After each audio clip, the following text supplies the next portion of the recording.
Over 800 million voters, 400 plus political parties and over 8,000 candidates. While Lok Sabha elections that kicked off last week are not just the world's biggest electoral exercise, but also the world's costliest.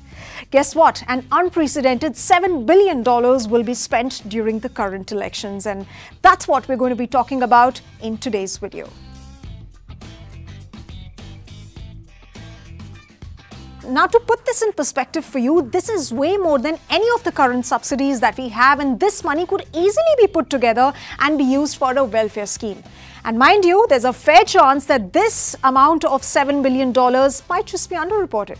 Well, CMIE, the organization that conducted this study, also mentions that this $7 billion is a massive 40% jump from what was actually spent during 2014. Quite ironic, I know. I mean, we live in a country that has about 76 million people still living on around less than $1 a day. So it's probably the highest that's ever been spent during elections. Now, in 1984 to 1985, less than 100 crores was spent. It then spiked and reached to about 500 crore plus in 1996, and that doubled in 2004 with spends of 1,000 crore plus. In 2014, it reached almost to 4,000 crores. Now, we understand that a part of the $7 billion figure is legitimate considering the logistics involved, rising costs, and then, of course, the constituencies are also increasing.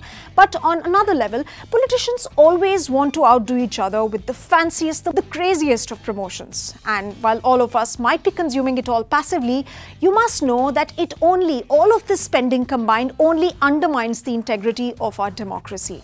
And that's a problem that's largely been ignored by all our netas since decades. Anything and everything is done to win the polls.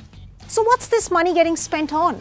Well, a major chunk of the $7 billion is going to social media spending, and that's getting spent on mediums like Facebook, Google, and there are various other such platforms that have seen a spike in spending. Now, sometime back, Google also released some data, and it actually showed that political parties spent a little over 3.76 crore on its platforms and, other partner properties. On the other hand, spending on Facebook was way more than what was spent on Google by political parties.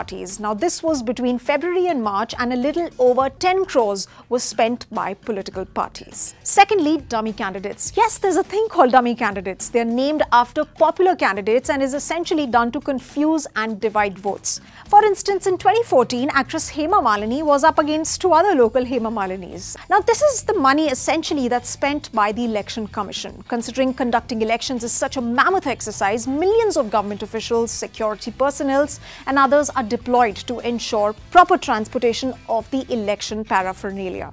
Sometimes even elephants are deployed to carry voting machines to inaccessible and far-flung areas where terrains are tough and there are very few facilities. To give an example, in 2009, the Election Commission sent up a polling station in the Gir forest in Gujarat, and that was done just for one voter. Now, this problem is so bad that elections are now synonymous with gift giving in some places. For example, in Tamil Nadu, for instance, support for those leaders who dole out grinders, mixers, fans, laptops is quite huge. And believe it or not, even goats are handed out as gifts.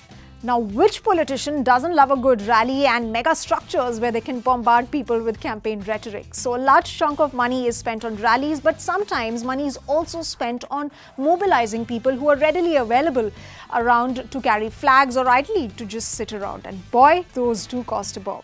Now, every time you pick up a newspaper and find a full-fledged ad and see a politician asking you for votes, you must know that crores were spent on just that ad, just that particular picture in a newspaper, and just for that one day. Multiply that by several hundred times, and there you get the print budget. But overall, such mega advertising blitzkrieg on mainstream online and offline mediums will cost close to 2,300 to 2,500 crores this year to political parties. Next up, fielding candidates. Well, that costs a lot of money. The more popular a candidate, the more money resources he gets. Around 8,000 plus candidates, like I said, are in the poll fray this time, and each of them will be incurring spends separately on all of the above things that I mentioned.